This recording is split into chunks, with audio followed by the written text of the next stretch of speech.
Yeah, so you have like a really, you know, rugged look to your face. Is this kind of like your character, dude? It's what happens when you don't know that it's being filmed. You know, like you come for a podcast and it's being filmed, and I'm like, damn it. You didn't realize it was I'm so lucky. Like, you guys actually, you can't see my bottom, but can we show him? Can you just show what he's wearing? So he's wearing green cargo pants. Man, that would have been a disaster. Anyways, put it back up, man. What's your full name? Because everyone no one knows me as that. No one knows me as that. Arjun Bhatt is my full name, and I can't even pronounce it right anymore after being here for so long, to be honest, which is sad. What do European people say? Like Arjun. I mean, they do well. They do really well. Arjun. It's Arjun. Bat. Arjun. Did they say Bat? AJ. Most people call me AJ. That's how this whole thing kind of started. But you know, they do well. Yeah. With my name. Tell guys, this is Uncut. By the way, I forgot to introduce. This is Uncut with my brother AJ, and here we are. We're gonna chat about life, chat about his story. You've gone through ups and downs, and I can tell with whatever you produce, there's a lot of heart and soul behind it. Thanks, man. Yeah, and it's probably because you've experienced what you're singing, what 100%. You're producing, and I think people in 2020 can see through crap. And they can see through reality. We're right? Smart, man. Consumers are smart these days, you know? We know our shit. Like, yeah, they know their stuff, right? Am I allowed to swear on here, by the way? This is on camera. I mean, there's kids watching. Let's refrain from any kind of, you know what I'm saying? Anyways, I'll just keep it pure, man. Yeah, man, 100%. So, ideally, look, you, like I said, you've got heart and soul. What made you start all of this? I think it was just the journey. There's just the journey of life, and honestly speaking, like just the experiences you go through. And in 2012, this is how the music started. In 2012, I was with someone whose family was super musical. Yeah. They were from Goa, and like Goa is just known for music, and that's my mum's side of the family. I feel like you have a half Goan side. I am half Goan. I'm fully half Goan. That's right, guys. It's a party town, eh? It's a party town. I mean, it's changed over the years. It was more of like a retirement town back when I was there in India in like the 90s. But yeah, it's obviously become like this amazing hub now for young people. Yeah. But yeah, so the music journey kind of started in 2011, maybe even 2010, where I was a DJ actually. Did you know you could sing? No, I couldn't sing. Are you serious? 100%. Like, and this is to everyone watching. Don't say you don't have it in you. Like, you can all sing. You couldn't sing? I couldn't sing in 2010. What do you mean you couldn't sing? You should hear me. In like 2010, I've got recordings on my phone. I couldn't sing. Yeah. Wow. That's why I was a DJ. Like, I couldn't sing. And that's not a diss to other DJs. Like, some of you sing, right? Yeah. But like, you know, I couldn't sing in 2010. And you just started singing? In 2012, so when I picked up the guitar after 2 years of DJing clubs and parties and this and that. Yeah. In 2012, she introduced me to like the guitar, because the whole family was musical, and they used to sit around the lounge and just like kind of just jam. Every dinner party was like just jam, and my family used to be there. My dad was into music as well. So growing up, I had kind of exposure to the guitar and stuff like that. He tried to get me to play since I was 8. Never happened. Wow. But then come 2012, I finally said, okay, well, at the next party, I'm going to play for you guys. Wow. And so I learned The Man Who Can't Be Moved by the Script. And that was the first song I actually learned. Wow. And then another song I learned was by Jeremy Redmore, Midnight Youth at the time. He was in a band, and he's now my mate. So if you're watching this, love you, bro. Wow. And so those were the first 2 songs I ever learned. And I played it in front of like 8 people in a lounge, and I was just so nervous, man. Like, I was just like, what the hell is going on? Like, and I couldn't sing. Like, I was okay, because you obviously sing to the radio and stuff like that. So, you know, you can do, everyone can sing a little bit, you know. No one can not sing, but, you know, it's just always growing. So you write your songs? I write my songs. You write your songs? Produce the songs, yeah.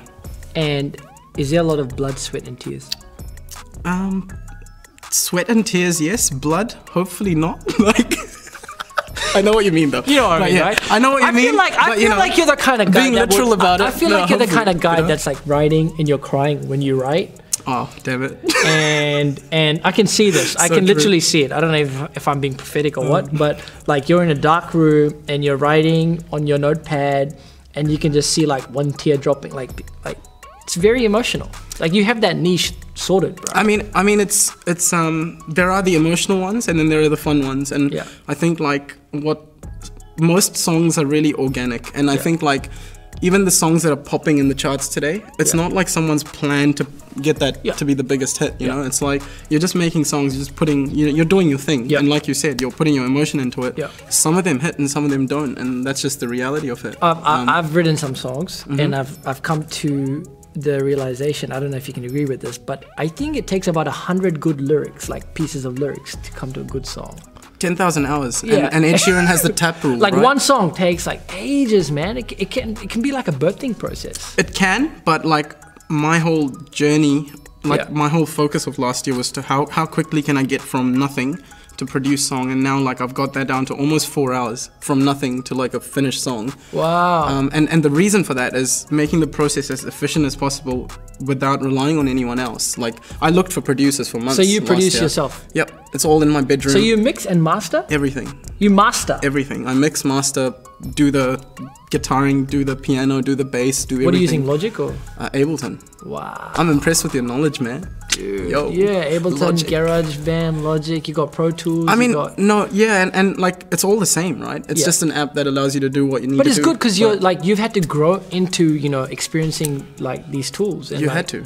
Like, you know, it's a skill set, right? It is a skill set. People needing this kind of stuff. It is a skill set. And like the thing about it is like, I think Richa covered it before. She's sitting right behind the camera, by the way, guys. Yeah, she covered it before. And she was kind of saying that he's like, I'm ruining your podcast, you know? That's okay. I'm talking about you, bro. No, yeah. But like, I completely forgot what I was talking about. Like, no, you're talking about like Ableton. Process. Yeah, process. Yeah. So if you can control the parts of the process, you can always outsource it in the future. But my thing was always learn how to do it, get it to be as efficient as possible, and then start outsourcing when you have the money and leisure and all that other stuff, right? But what's the point if you don't know how to do like your own thing? That, you know, I can be super proud of a song because I've done everything about it. And I write with other people. There's always 3 people in the room, or 2 people, or sometimes just me. But what's your purpose, like behind my purpose in life, or no in purpose music? Behind music? I mean, if you want to go to the life as well, man, feel free for that. We can go there. Hell yeah.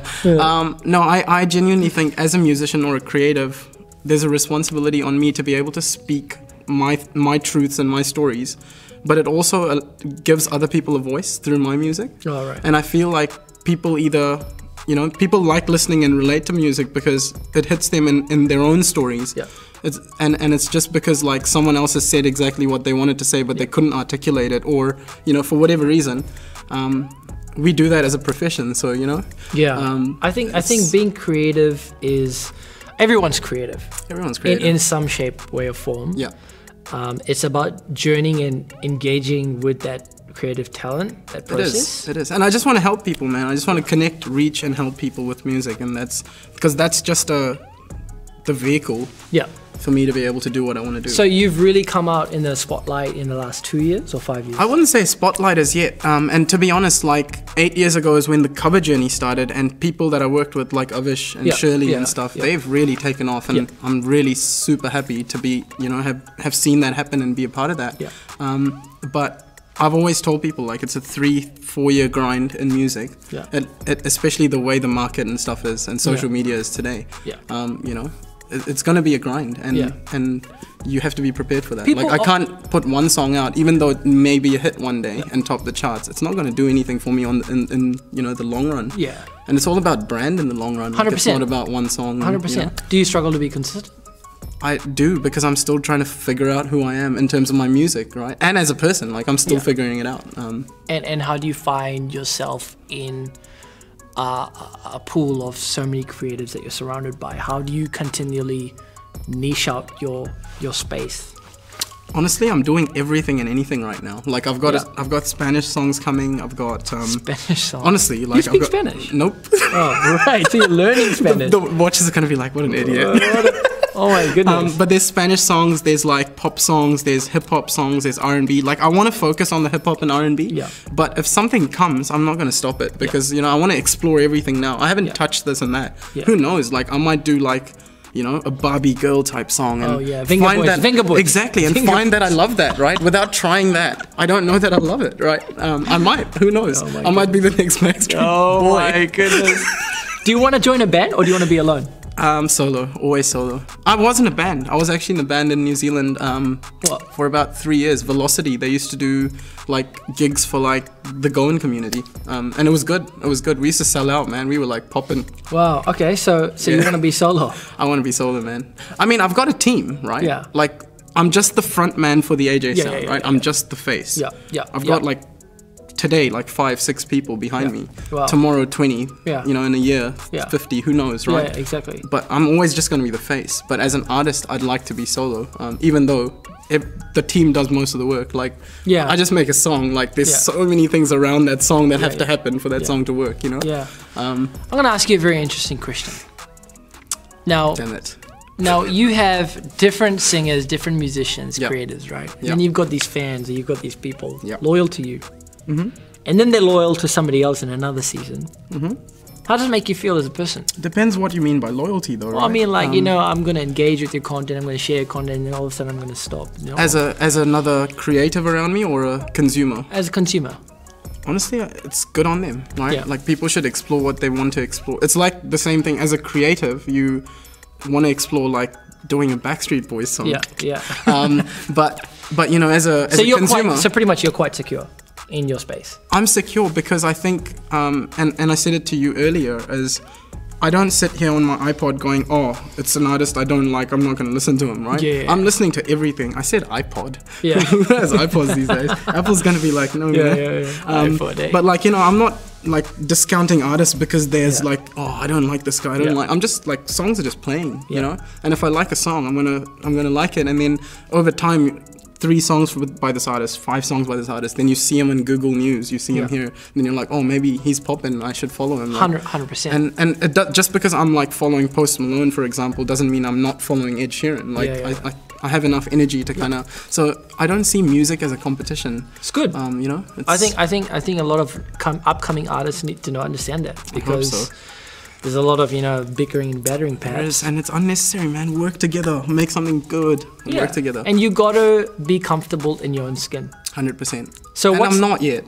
And you're not yet. Yeah, and not yet, the fact that you're being open about that publicly, uncut, dude, pretty good. Cut this. No. I'm like sweating right now, by the way. Like, okay, these lights these are beautiful. LED lights, bro. There's nothing hot about them. What's a secret about what's the secret behind being creative? Not letting anything stop you. People have always got ideas, right? Yeah. Just execute. Take action. Take action. Do something. Don't wait for perfection. Do something. So what happens when you don't finish a song and you're like, flip, I really need to... I move on. I make another song. Really? And then I come back to that one when maybe I've heard it in a week, and then it's just like, oh, something's hit now. Yeah, I find like when you listen to your song too much, or a song particularly that you lose perspective, right? Yeah. Good point. No, it's a good question, because I think there's times where I've written a song in 15 minutes and it's been really good. Like Sorrow was literally written in 15 minutes and that was a hit. Wow. You know, and it's been my biggest song to date. Wow. The fact that it got an air and stuff, and that was literally written in 15 minutes. Wow. Whereas I've had songs where I've struggled, like Please took me 2 months to write, because we wrote it in a night, but then it was just the bass line. Yeah. And then over the next 2 months, it was kind of like, I don't like this sentence, I need to change it. I don't like these next 2 sentences, this production, this part. So there's, you know, there's times where you have to bang your head. But there's times where things just flow. Do you find yourself staying in New Zealand for long? I want to go to LA. I want to go to LA and do the LA thing, you know. But you need to have the infrastructure. I can't just go to LA hoping something's going to happen. I've got to win a community here, and then win people there, and then win people in Australia, and win people here, and win people there. And when I say win, I mean just give them value so that they're like, cool, I wanna be with this guy. Somebody's probably thinking right now on the camera, like, what kind? I know AJ from Instagram. I know AJ from his songs, but I really don't know AJ. You don't, man. No. What do you say? to somebody that hasn't met you? What kind of person are you? You're asking me to introduce myself? I should have prepared an elevator pitch for this. Elevator pitch. No, I'm just cool, man. Like, you know, I'm a chill dude. I'm a chill dude. Like, you sound very chill. I'm a chill dude. Like, I have an ego. People that what you say? People that work with me will know that I'm quite egotistical when it comes to certain things. But like in general, tell me more. I don't even know more. Like, I haven't even explored this side of me, right? Like, you're opening doors here. I'm opening doors. This is like a recorded therapy session, guys. Like, you got it. There are actually many people waiting to be on this interview. Oh, that's great. You. Anyways, but you tell me. Like egotistical, like, so you're saying that the process you feel like you need to be right, or do you feel like you're I think feedback? I'm quite proud of like myself, you know, like I'm quite up myself in certain things. But you know, like as a guy, as a general like friend or this and that, I'm quite down to earth and chill. I think you seem to be quite humble. You don't think you're better than anyone else. Yeah. You joke a lot, eh? I do joke a lot. I just laugh, man. I just love it. laughing. Like, that's the other thing. I just love laughing. Do you have any siblings? I do, yeah. I have a brother. Yeah, I had to think about that. Like, I haven't seen him. He's been studying medicine for the last 5 years. Okay, so your parents ever told you to do medicine? My parents, so as an Indian, you can either be a doctor, an engineer, or a failure. Or a lawyer. Or a failure. Really? Okay. It's either those two things. Okay, fine. I didn't know that. Is that, okay. No, so my parents are really proud of where I am, and they've supported me to get here, right? How do they feel? Yeah, they don't feel good now that it's turning into a full-time thing. Like, it's uncomfortable, right? It's uncomfortable, and I think... Is it because they have to go and tell some people? Or is it because it's a community thing? Luckily, my parents are quite modernized in the way of thinking. Okay. It's not just a what will people think kind of thing. It's more, I think the struggles... Their life has been a total different trajectory to mine, right? Yeah. They've done all these, they've made sacrifices, they've kind of given up everything and started from scratch. Yeah. And when I was 9 years old to come to New Zealand. So from their perspective, it's a huge risk. So I think it comes down to risk, like... Management. Risk management, right? I'm ready to take bigger risks because I have this backing of my parents and 100%. Like this and that. Whereas they've done this all from ground up. Yeah. And so I think there's a lot of that. But there's also conventional thinking because they've obviously grown up in a completely different world to today. Yeah, and I think the question is also stability. What is this guy? Right? What is the guy doing? Exactly. Like I don't know if he wants to stay in his job for longer. He wants to focus on music. Is there money in music? How's he going to pay his bills? Exactly. And people don't understand the music industry. There's so much opportunity there. It's not just about a song selling, right? Yeah. There's 10,000 things around that song that you could be doing to monetize. And is it are you turning that into revenue? 100%. 100%. Okay, so like I've opened 2 revenue streams or 3 revenue streams in the last month and a half. Yeah. And in the next year I plan to open another 3 to 4. Yeah. It'll all depend on how the songs go though, because the artist is the main revenue stream in the long run. Yeah. But in the short term, you know, there's a ton of things. You're gonna open your own studio? So I'm opening a production house. Yeah. And damn it, I shouldn't have said that on camera. No, but I am opening a production house. Yeah. Obviously the plans are not there yet. Like I don't even know how I'll do this. But I think it's a good platform for young people to come. It's a good platform. And creative and engage in their creative talent. Dude, 100%. And I think like for me, the reason, so my production house will be, everything I do will be unconventional. Yeah. It won't be based on the same business models that exist today. Yeah. And that is my unique value proposition, right? I want to help the artist because I've struggled as an artist myself. Yeah. And I'm not big enough now to have forgotten what that struggle's like. Yeah. Yeah. You know, maybe that'll happen in 3-4 years and I'll lose touch of reality. Yeah, fair enough. I'm living this right now. You sound like you're in sales. Are you like a People have told me to be in sales, yeah. I mean, you do love talking. You are quite emotional. I'm very emotional. Like, and I'm sweating. Salespeople sweat a lot. You know, they put a lot into this. Right? I'm not nervous, man. It's the lights. Jeez, guys. You know? So are you like, what's your career like right now, current? Like, what are you full time? So I'm a coach. I'm actually a coach. Wow. So I'm a coach right now. You're a coach. So I'm being coached right now. You're a coach. I'm a coach. Come on, tell me about that. So who are you coaching? Vodafone at the moment. Yeah. No one knows that. Anyone in Vodafone? No one knows I work full-time. You come across AJ? My goodness. This guy's pulling some like what kind of coach are you, man? Okay, come on, tell me what kind of coach are you? What do you? I'm a delivery coach at the moment. Okay, so training people how to sell? No. So delivery coaches. So basically, like, have you heard of Agile? Yeah. So agile model of working, or so Agile. I call it a way of life. Okay. Like I call Agile a way of life. Yeah. because it's like, it's a mindset. Yeah. And it all stems from like a growth mindset. Yeah, 100%. And, you know, just having a positive attitude and a can-do attitude and all that stuff. So Agile has like 4 key values. Yeah. And delivery coaching is an extension of that. So it's not just focused on Agile, but it's focused on like actually some tangible stuff around that in terms of frameworks, governance, whatever it is, right?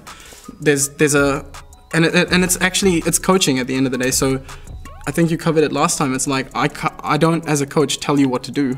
I want to draw it out of you. Yeah, 100%. So you just have to facilitate. You're literally asking questions, yeah. You're literally facilitating the process of someone growing. But I think I take my job to that next level where I want people to grow and gain from it outside of, you know, their life at Vodafone or whatever. 100%. I want them to take something in the mindset and actually apply that to something else. And that's what I try to help people do. 100%. Yeah. Now, a lot of people don't know your age, and I'm not going to ask you your age. Thank you. Because I'm already sweating, man. You're 25. 21. Yeah. I just turned 21 last night. And dude, honestly, do you want to have kids anytime soon? Actually, I don't want kids really. I mean, wow. It's one of those things I haven't thought about enough to say that it's a forever decision. Yeah. But I still have a lot to do, man. And I know, like, I wouldn't want to have kids and then put myself first. You know? Right. I'd want to put the kids first. Yeah. And I'm just not there yet in life. You're not there yet. You get there. Got time to go, man. Got you probably write. You start writing about songs about your potential kids, bro. You know. Maybe you'll know, right? You'll know when the time comes. Like. Okay, so what's coming up next for you? For your songs and stuff. Well, I don't know if I can reveal this, but okay, I'm really don't reveal it then. But I will. Okay, you know, fine. I'm the theajsound. You know. I love you, bro. Great host. You're funny. 2 albums next year. Yeah. And a couple of singles around that. Okay. My target was 20 singles and next you're doing year. music videos as well, right? So you got a good guy. That may have to stop because of money.